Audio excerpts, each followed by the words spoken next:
apa kat sini? Popiah pisang. Popiah pisang. Ya. Popis lah. Popis betul. Popiah pisang dengan topping Okey, ni saya cheese lah. cheese. Boleh? Alright. Sekejap saya goreng dulu boleh? Boleh. Ini memang buat sendiri lah. Betul.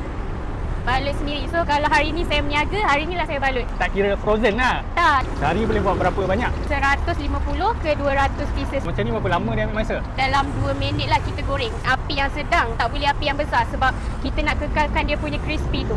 Boleh tahu pisang apa kat dalam? Yang ni kita pakai pisang abu. Kalau dah jadi macam ni dia tak hangit, tapi pisang dia tu macam dah masak. So kalau masak caramel dia ni macam lagi orang cakap kita letak milk chocolate. Alright. Inilah coklat dia yang saya serve, white chocolate. Coklat ni halal lah.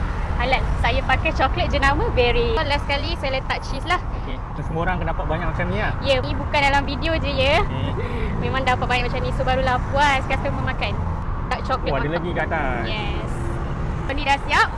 Okay. Ni topping cheese, Alright. 5 pieces, RM14 sahaja. Lokasi kat mana? Dekat Lotus Ampang, Okay. pukul 4 sampai habis, setiap Sabtu dan Ahad. Alright.